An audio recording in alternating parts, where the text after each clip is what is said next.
पूरे विवाद के बीच दिल्ली पुलिस का बयान सामने आया है और ये कहा गया है कि आतिशी ने नियमों का उल्लंघन किया, इसके बाद कार्रवाई हुई है। तो आतिशी पर एफआईआर पर दिल्ली पुलिस का ये बयान सामने आया है और नियमों के उल्लंघन के बाद ये कार्रवाई, ये दिल्ली पुलिस का कहना है। लगातार देखिए किस तरीके से इस पूरे मामले को लेकर अब जबरदस्त तरीके से घमासान दिल्ली में देखने को मिल रहा है। यानी कि दिल्ली में चुनाव से पहले कल जिस तरीके से देखने को मिली है, यानी कि चुनाव प्रचार खत्म हुआ, इसके बाद गुंडागर्दी का आरोप लगाया गया आम आदमी पार्टी की तरफ से और अब एक नए विवाद की शुरुआत, जिस पर दिल्ली पुलिस ने बयान दिया है और कहा है कि नियमों का उल्लंघन हुआ। इस पर आतिशी पर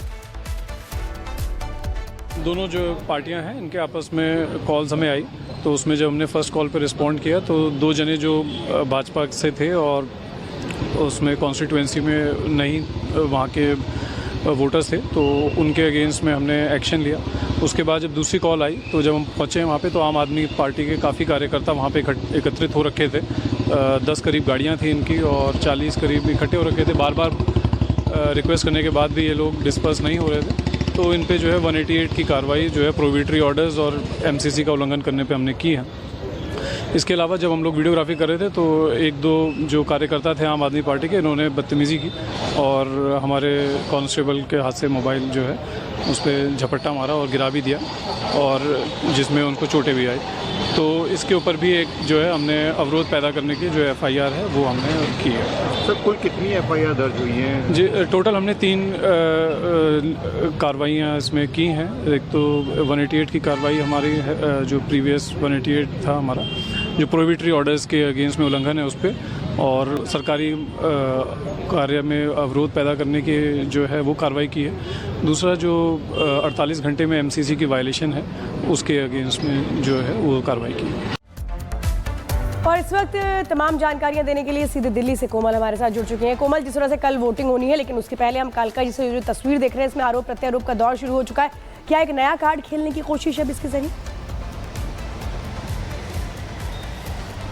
बिल्कुल, देखिए दिल्ली में बात करें तो चुनाव प्रचार प्रसार तो थम गया है, लेकिन अब डोर टू डोर कैंपेन किया जा रहा है और उसके जरिए देखिए आरोप प्रत्यारोप का दौर जो है वो देखने को मिल रहा है। लगातार दोनों पार्टियां जो है एक दूसरे पर आरोप लगाती हुई नजर आ रही है। लेकिन इस बीच अगर हम बात करें नई कार्ड की तो देखिए कई सारे एंगल जो है वो निकल करके सामने आ रहे हैं। अगर हम दिल्ली भाजपा अध्यक्ष वीरेंद्र सचदेवा की बात करें तो उन्होंने भी देखिए बहुत बड़े आरोप जो है वो आतिशी पर लगाए। उन्होंने बाकायदा ये कहा है कि देखिए ये जो एक ड्रामा जो है आतिशी की तरफ से भी क्रिएट किया गया, क्योंकि वहां पे जो गाड़ियां पहुंची थी यूपी नंबर की गाड़ियां थी, बाहर से वो गाड़ियां आई थी जिसमें आम आदमी पार्टी के कार्यकर्ता थे, खुद उनके गुंडे थे और वो जो बीजेपी के कार्यकर्ता है उनके साथ बदतमीजी कर रहे थे। लेकिन जब पकड़ा जाते हैं तो एक जो गेम है, विक्टिम कार्ड है, वो आम आदमी पार्टी खेलने लगती है, आतिशी खेलने लगती है। तो देखिए लगातार अगर हम कालका जी सीट की बात करें तो जब से ही चुनाव का ऐलान जब हुआ था तब से ही लगातार यहाँ पे देख रहे थे कि किस तरह से मुकाबला जो है काफी ज्यादा दिलचस्प था।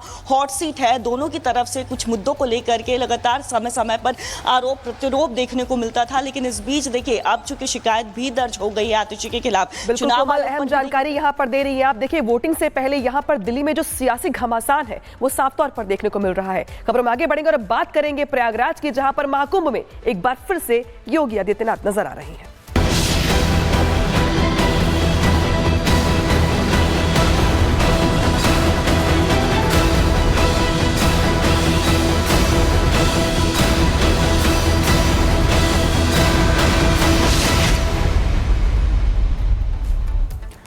और अब ये लाइव तस्वीर आपको दिखा रहे हैं महाकुंभ से। ये लाइव तस्वीर जहां उत्तर प्रदेश के मुख्यमंत्री योगी आदित्यनाथ और भूटान नरेश उनके साथ मौजूद हैं और देखिए किस तरीके से महाकुंभ में जब वो मौजूद हैं तो विहंगम दृश्य को वो निहारते हुए नजर आ रहे हैं। यानी कि सनातन की जो शक्ति देखने को मिल रही है महाकुंभ में, देश दुनिया में इसकी छटा देखने को मिल रही है और यही वजह है कि विदेशी मेहमान भी यहाँ लगातार पहुंच रहे हैं। आज भूटान नरेश यहाँ पर पहुंचे हैं और ये तस्वीर आपको दिखा रहे हैं। मुख्यमंत्री योगी आदित्यनाथ उनके साथ मौजूद और भूटान नरेश भी उनके साथ इस वक्त मौजूद नजर आ रहे हैं।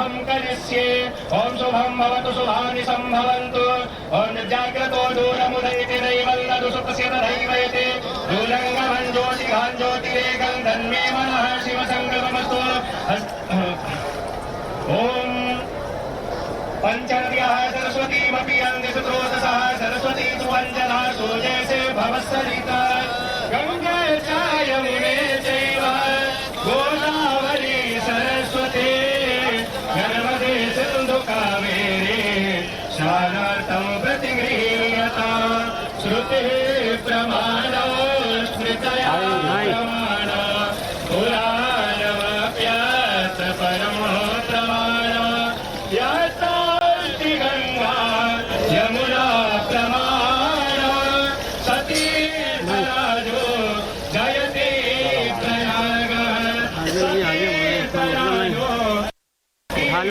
प्रयागः वाङ्गन्धर्वाय गन्धस्त्वामिन्द्रस्त्वां बृहस्पतिः त्वामोखदे सोमो राजाविद्वान्यच्छवादमुच्यता चन्द्रलेपनं समर्पयामि श्रीशदे लक्ष्मीशपत्या बहोरात्रे भास्वेन छत्राणि रूपमस्विनो व्यात्तं हिरण्यखाडा मुम्बैखाडा सर्वलोकं मयिखाडा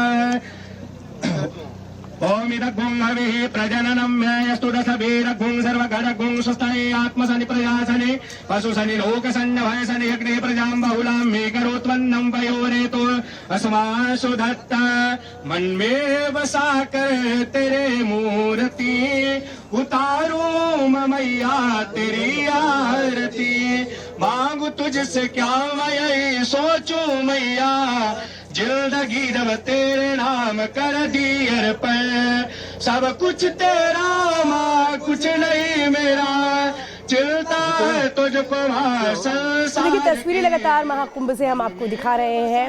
महाकुंभ जहां पे शामिल होने के लिए हर कोई आना चाहता है, लेकिन एक तरफ तो महाकुंभ की तस्वीरें हम दिखा रहे हैं जिस पर भी जमकर सियासत हुई, लेकिन आज लोकसभा में क्या कुछ कहा जा रहा है, अखिलेश यादव कैसे तमाम मुद्दों को रख रहे हैं वो सुनवाते हैं। बच्चों के आंकड़े तो अभी तक नदारद हैं। खोया पाया केंद्र ही लोगों को तो नहीं मिल रहा है, जो खोया पाया केंद्र था उसको भी लोग पा नहीं पा रहे, ढूंढ नहीं पा रहे। अध्यक्ष महोदय, कुंभ कोई पहली बार नहीं हो रहा है। कुंभ का आयोजन सदियों से होता आया है। हमारे पौराणिक और हमारे इतिहास के दस्तावेज ये बताते हैं कि समय समय पे जो भी सरकारें रही होंगी, जिसका भी राज रहा होगा अध्यक्ष महोदय, उसने महाकुंभ या इस तरह के कुंभ का आयोजन किया है।